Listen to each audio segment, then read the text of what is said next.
Bonjour à toutes et à tous et bienvenue dans ce nouvel épisode de Top Catch. Au travers de cet épisode, nous allons revenir sur le Raw du 22 juillet 2019 et c'est un Raw assez particulier puisqu'il s'agit de la réunion des légendes à Raw. Nous allons voir ce que cela a donné.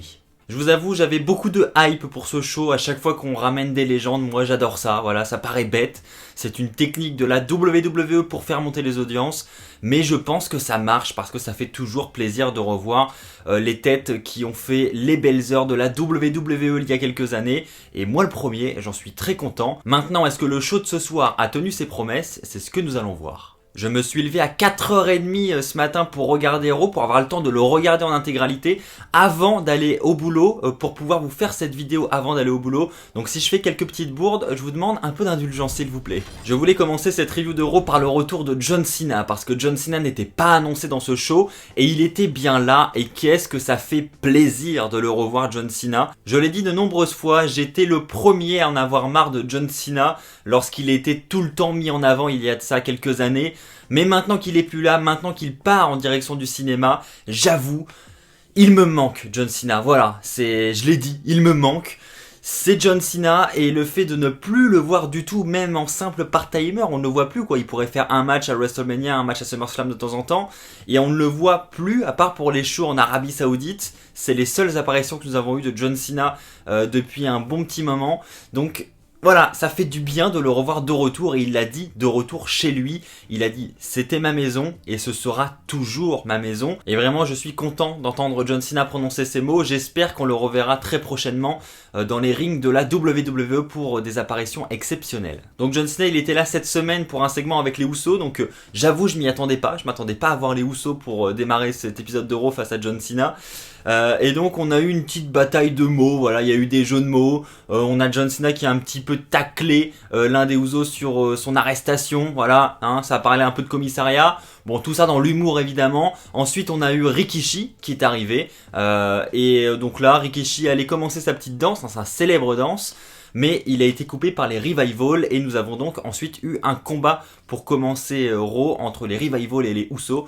Voilà, je trouvais que c'était un bon segment pour commencer, surtout commencer avec la musique de John Cena et par un segment de John Cena quand c'est pas prévu, c'est toujours un bon point. Donc là-dessus, je tenais à le mettre dans les 5 points à retenir de Raw parce que John Cena, tout simplement. Je voudrais maintenant parler du titre 24/7. Évidemment, c'était le fil rouge de la soirée, hein. On en a eu tout au long de la soirée. Et franchement, c'était pas déplaisant, surtout quand il y a des légendes en backstage. C'est toujours un plaisir et nous avons eu de nombreux changements de titre. Alors j'en ai relevé 9. Je les ai notés, hein, vous m'excusez, mais sinon j'allais en oublier forcément, donc je tenais à tous les citer. Donc pour commencer, nous avions R-Truth en tant que champion, donc c'était lui le champion au départ de cette soirée. Il a rapidement été battu par Drake Maverick, donc qui est redevenu encore une fois lui aussi champion 24/7. Malheureusement pour lui, ça n'a pas duré longtemps. On a Pat Patterson qui est devenu champion à son tour en backstage, ça très surprenant. J'avoue que si j'aurais dû parier sur une légende qui allait devenir champion 24/7, j'aurais certainement pas mis Pat Patterson. Donc là, belle surprise également. Ensuite, Pat Patterson, il a perdu face à Gerald Briscoe. Donc là, pareil. Je m'y attendais pas, honnêtement. Mais c'est cool de voir autant de légendes passer auprès de ce titre. On a ensuite Kelly. Donc la première woman à remporter un titre mixte comme ça. Enfin, je sais même pas comment on peut le qualifier, mais à remporter le titre 24/7. Parce qu'on le savait hein, que tôt ou tard, une femme allait remporter ce titre. Il y avait beaucoup de rumeurs qui disaient que ça allait être Carmella. Bah, finalement non, c'est Kelly. Donc Kelly championne. Ensuite elle arrive toute contente auprès de Candice Michelle, Melina, etc. Ouais, vous avez vu, j'ai gagné le titre et tout. Sauf que Melina enlève son haut et elle a en fait un t-shirt d'arbitre. Et ensuite Candice Michelle réalise le tombé sur Kelly pour devenir championne.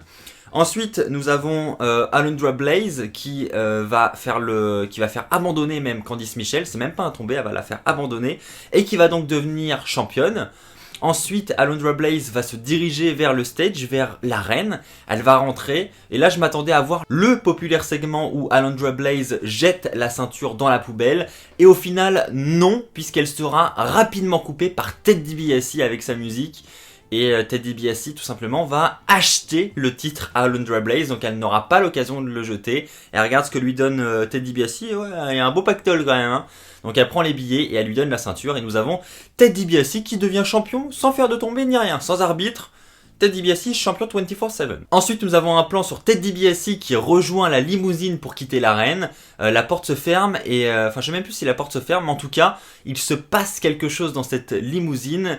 On ne voit pas, hein, la caméra reste à l'extérieur, mais en tout cas, Drake Maverick ressort champion 24/7 de cette limousine. Donc, il y avait probablement un arbitre qui a fait le tomber dans cette limousine pour ainsi couronner Drake Maverick en tant que nouveau champion.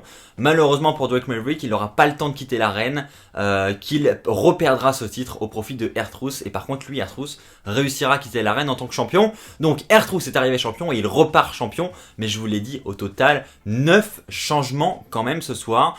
Mais j'ai trouvé que c'était vraiment un fil rouge. Il y avait des petits segments tout au long de la soirée. Ça a permis de montrer un peu toutes les légendes qui étaient présentes, parce que c'est un peu le risque dans ce genre de show quand il y a autant de monde. Pour montrer tout le monde à la caméra, ça peut être compliqué. Et si c'est pour avoir des petites interviews backstage, etc., c'est pas forcément intéressant. Là, avoir des petits segments fun comme ça, moi j'ai trouvé ça assez original. Et merci le titre 24/7 pour ça. C'était vraiment sympa et divertissant. Je voudrais maintenant parler d'une rivalité que nous risquons d'avoir à SummerSlam. Je pense que cela va amener un match, en tout cas à SummerSlam. Je parle évidemment de Roman Reigns contre Samoa Joe. Donc c'est le troisième point que je vais évoquer, parce que tout simplement je ne l'ai pas évoqué jusqu'ici, c'est quelque chose de nouveau et j'ai trouvé ça plutôt pas mal. Donc on a tout simplement Samoa Joe qui commence à dire en arrivant avec un micro, bon ça suffit la nostalgie, maintenant on pourrait voir Joe, hein, Joe beauté des culs à Raw, mais au lieu de ça on se tape de la nostalgie, on se tape les Usos en début de show, etc. Et là évidemment la musique de Roman Reigns retentit et ça n'a pas plu à Roman Reigns, hein, Roman Reigns qui est de la même famille que les Usos. Donc Roman Reigns dit bon mec, je vais te dire un truc, tu parles pas de ma famille comme ça. Voilà, ça commence comme ça. Et puis il y a ensuite une petite bataille verbale entre les deux qui sera très très courte, puisque ça partira rapidement en fight. Et puis on a ensuite Reigns qui défie Joe dans le ring, Joe qui dans un premier temps refuse, qui dit non non non non. Et puis au final le match est organisé et on a le match entre Samoa Joe et Roman Reigns.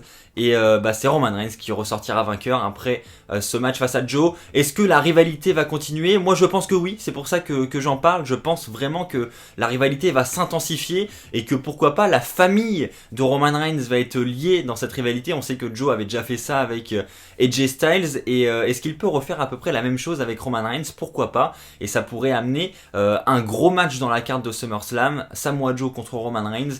J'y crois, donc pourquoi pas cet affrontement. Surtout que j'adore Samoa Joe, je ne sais pas ce que vous en pensez vous, mais je trouve que Samoa Joe joue tellement bien son personnage en tant que méchant, en tant que heel comme ça. Il est vraiment super bon et j'adore. Bon, on va maintenant parler de Bray Wyatt, je pense.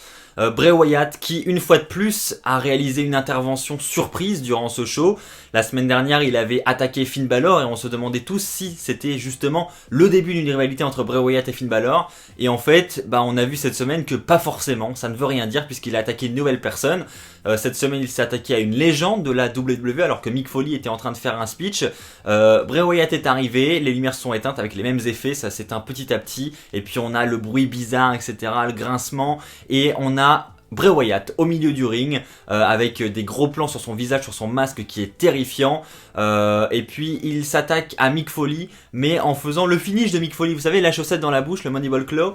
Et voilà, il s'est attaqué à Mick Foley comme ça et Mick Foley s'est retrouvé à terre et puis Bray Wyatt ensuite qui s'en va, la salle est plongée dans le noir et Bray Wyatt est parti. Terrifiant, mais en tout cas, ce personnage promet vraiment d'envoyer du lourd. J'ai hâte de voir la suite et de voir comment le personnage de Bray Wyatt va se dégoupiller dans les semaines à venir et quel sera son adversaire pour SummerSlam. J'espère qu'il en aura un. Je doute qu'il n'en ait pas quand même, mais là le doute est vraiment présent et on n'a aucune idée de qui peut être son adversaire. Donc soit ils font durer comme ça le personnage de Bray Wyatt tant que Finn Balor a pris des vacances et le temps qu'il revienne, soit il va continuer à attaquer comme ça régulièrement des gens et il va trouver son adversaire à l'approche de SummerSlam. Et enfin pour conclure, je voudrais parler du dernier segment que nous avons eu de la soirée. Alors c'est premièrement Ric Flair qui fait son entrée. Moi ça me fait toujours extrêmement plaisir de voir Ric Flair, j'adore ce gars. Je trouve qu'il a la classe incarnée et qu'à chaque fois qu'il est là, il a toujours le sourire, il adore ce qu'il fait, il adore ses fans. Et il est énormément respecté par les superstars, ça se voit. Et bref, dès que je le vois à l'écran, moi j'adore, donc ça me fait toujours plaisir. Ensuite, nous avons eu Hulk Hogan, pareil, là il s'est pris une grosse ovation parce qu'en plus le show était à Tampa, donc chez lui en Floride. Donc grosse ovation, et puis évidemment, Hulk Hogan a réalisé un speech où il remercie le public, où il remercie le public de Tampa surtout, où il dit qu'il adore le business, etc. Ensuite, on pense que c'est la fin, la musique retentit et voilà, on pense que c'est la fin du segment. Sauf que là, on entend une glace se briser. Je ne vous fais pas de dessin. Stone Cold Steve Austin qui débarque, qui lui reste pas sur le stage, sur la scène devant. Il fonce en direction du ring. Il commence déjà à ramener des bières et puis pareil. Il parle évidemment de l'événement historique, Raw qui est là depuis plus de 25 ans maintenant, et puis il commence à boire des bières, il invite les superstars à le rejoindre, ça boit des bières, etc. On voit toutes les légendes. Franchement, ce genre de moment, j'adore. Ça me rappelle pourquoi je suis fan de catch aujourd'hui, et revoir tous ces catcheurs qui ont fait de moi aujourd'hui le fan de catch que je suis. C'est toujours un plaisir et franchement un bon segment pour conclure ce Monday Night Raw et je tenais à le mettre dans les 5 points à retenir. Maintenant, si je devais faire une conclusion pour cet épisode de Raw, j'ai l'impression que c'était plus un Raw anniversaire. Voilà, c'est l'impression que j'ai eue, parce que plusieurs reprises on a évoqué le côté historique de Raw, le fait que ça soit là depuis plus de 25 ans et que ce soit en live. Enfin bref, voilà, il y avait vraiment ce côté anniversaire. J'ai eu cette impression-là, alors qu'au final c'était seulement une réunion de légendes et voilà, c'était juste un épisode spécial et pas un épisode anniversaire. Maintenant, le problème évidemment avec tous ces épisodes anniversaires, c'est le cas à chaque fois, c'est que durant ces épisodes, les rivalités sont en stand-by, c'est-à-dire que ça n'avance pas énormément. Regardez les rivalités qui ont avancé durant ce show, il y en a quasiment pas. Rollins-Lesnar, on a eu quelques petits tacles durant le Miss TV, mais c'est tout. On a eu Becky Lynch-Natalia qui a un peu avancé, le segment a eu lieu sans aucune intervention de légende.